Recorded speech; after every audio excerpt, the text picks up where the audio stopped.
বন্ধুসকল বৰ্তমান সময়ত আমি দেখাইছোঁ wings of Hazarika Sivasagar wings of Hazarika হৈছে ইতিমধ্যে আৰু কেইদিনমানৰ পিছতে 2025 চনত আপোনালোকৰ পৰিয়ালৰ সৈতে ইতিমধ্যে 25 চন হৈছে পৰিয়ালৰ সৈতে আপোনালোকে চাহ খাব পাৰিব বা মনৰ যি মন যায় আপোনালোকে আহি খাব পাৰিব।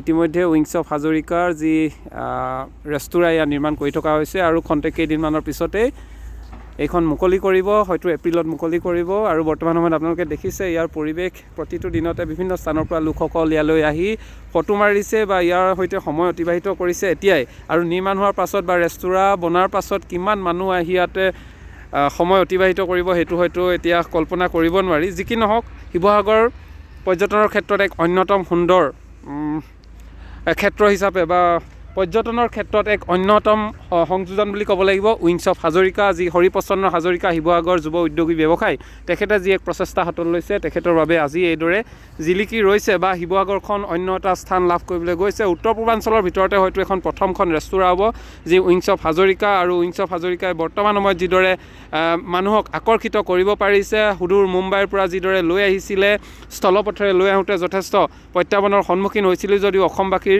যথেষ্ট সমৰ্থন লাভ কৰিছিলে বা বিভিন্ন ৰাজ্যৰ সকলো লোকে সেই সময়তে টিভি হওক বা ছ'চিয়েল মিডিয়াত ইয়াৰ যি পয়োভৰ বা ইয়াৰ প্ৰচাৰ দেখিবলৈ পোৱা গৈছিলে, তাৰ সমান্তৰালভাৱে আজি যিদৰে প্ৰতিটো দিনতে বিভিন্ন ৰাজ্যৰ কৰ্মীসকলে যিদৰে কাম কৰি ইয়াৰ ৰেষ্টুৰাঁখন নিৰ্মাণ কৰাৰ স্বাৰ্থত বিভিন্ন কৰ্মী এতিয়া কাম কৰি আছে, শ্ৰমিকে তেওঁলোকে কেইদিনমানৰ পিছতে হয়তো এখন মুকলি কৰিব। আৰু মুকলি কৰাৰ পিছত যে অসমৰ ৰাইজৰ লগতে উত্তৰ পূৰ্বাঞ্চলৰ লোকৰ সঁহাৰি যেন পাব এইটো ধুৰুপ। আৰু বৰ্তমান সময়ত আমি দেখাইছোঁ ইয়াৰ পৰিৱেশ, সেয়া উইংছ অফ হাজৰিকা অতি সুন্দৰকৈ নিৰ্মাণ কৰি উলিয়াইছে। বৰ্তমান সময়ত যিদৰে লৈ অহা হৈছিলে, লৈ অহাৰ পিছত যিসমূহ উইংছ খুলি অনা হৈছিলে সকলোবোৰ উইংছ এতিয়া লগোৱা হৈছে। উইংছবোৰ লগাই মেলি এতিয়া সুন্দৰকৈ এটা পকা পিলাৰ ওপৰত উঠোৱা হৈছে আৰু কেইদিনমানৰ পিছতে আপোনালোকৰ বাবে মুকলি কৰি দিব। আৰু পৰিয়াল আৰু বন্ধুবৰ্গৰ সৈতে আপোনালোকে আহি ইয়াত আপোনালোকে যি মন পচন্দৰ হয়তো খাব পাৰিব। তেওঁলোকৰ যিসমূহ আইটেম ইয়াত কৰিছে, মুকলি কৰিছে, সকলোবোৰ খাই মেলি আপোনালোকে জীৱনটো হয়তো এটা বিশেষ সময় ইয়াত উপভোগ কৰিব পাৰিব। এইদৰে নিৰ্মাণ কৰা হৈছে উইংছ অফ হাজৰিকা, আমি আপোনালোকক দেখাইছোঁ। আৰু শিৱসাগৰৰ যি সৌন্দৰ্য বিশ্ব ঐতিহ্য ক্ষেত্ৰ হিচাপে চৰাইদেউ যিহেতু ঘোষণা হ'ল, তাৰ সমান্তৰালভাৱে আহোমৰ যিসমূহ কীৰ্তিচিহ্ন শিৱসাগৰত আছে আৰু এই শিৱসাগৰখনত উইংছ অফ হাজৰিকাই যিদৰে সংযোজিত হৈছে, আমি আশা কৰোঁ অনাগত সময়ত উইংছ অফ হাজৰিকাক সকলোৱে সমৰ্থন কৰিব। নিশ্চয় সমৰ্থন কৰিছে, কাৰণ প্ৰতিটো দিনতে উইংছ অফ হাজৰিকা চাবলৈ বিভিন্ন লোক আহিছে বিভিন্ন স্থানৰ পৰা। আৰু এইদৰেই অনাগত সময়তো ইয়াত যথেষ্ট মানুহৰ ভিৰ হ'ব বুলি আমি আশা কৰিছোঁ। Thank you. বন্ধুসকল বৰ্তমান সময়ত আমি দেখাইছোঁ wings of Hazarika Sivasagar wings of Hazarika হৈছে ইতিমধ্যে আৰু কেইদিনমানৰ পিছতে 2025 চনত আপোনালোকৰ পৰিয়ালৰ সৈতে ইতিমধ্যে 25 চন হৈছে পৰিয়ালৰ সৈতে আপোনালোকে চাহ খাব পাৰিব বা মনৰ যি মন যায় আপোনালোকে আহি খাব পাৰিব।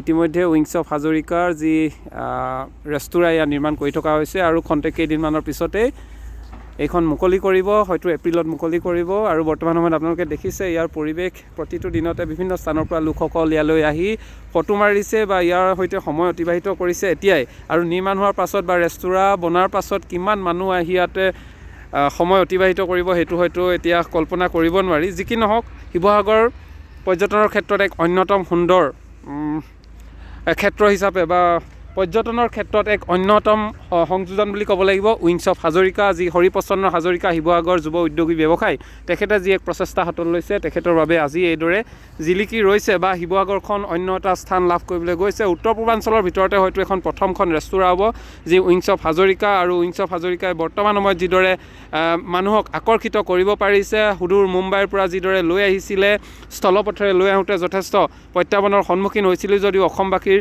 যথেষ্ট সমৰ্থন লাভ কৰিছিলে বা বিভিন্ন ৰাজ্যৰ সকলো লোকে সেই সময়তে টিভি হওক বা ছ'চিয়েল মিডিয়াত ইয়াৰ যি পয়োভৰ বা ইয়াৰ প্ৰচাৰ দেখিবলৈ পোৱা গৈছিলে, তাৰ সমান্তৰালভাৱে আজি যিদৰে প্ৰতিটো দিনতে বিভিন্ন ৰাজ্যৰ কৰ্মীসকলে যিদৰে কাম কৰি ইয়াৰ ৰেষ্টুৰাঁখন নিৰ্মাণ কৰাৰ স্বাৰ্থত বিভিন্ন কৰ্মী এতিয়া কাম কৰি আছে, শ্ৰমিকে তেওঁলোকে কেইদিনমানৰ পিছতে হয়তো এখন মুকলি কৰিব। আৰু মুকলি কৰাৰ পিছত যে অসমৰ ৰাইজৰ লগতে উত্তৰ পূৰ্বাঞ্চলৰ লোকৰ সঁহাৰি যেন পাব এইটো ধুৰুপ। আৰু বৰ্তমান সময়ত আমি দেখাইছোঁ ইয়াৰ পৰিৱেশ, সেয়া উইংছ অফ হাজৰিকা অতি সুন্দৰকৈ নিৰ্মাণ কৰি উলিয়াইছে। বৰ্তমান সময়ত যিদৰে লৈ অহা হৈছিলে, লৈ অহাৰ পিছত যিসমূহ উইংছ খুলি অনা হৈছিলে সকলোবোৰ উইংছ এতিয়া লগোৱা হৈছে।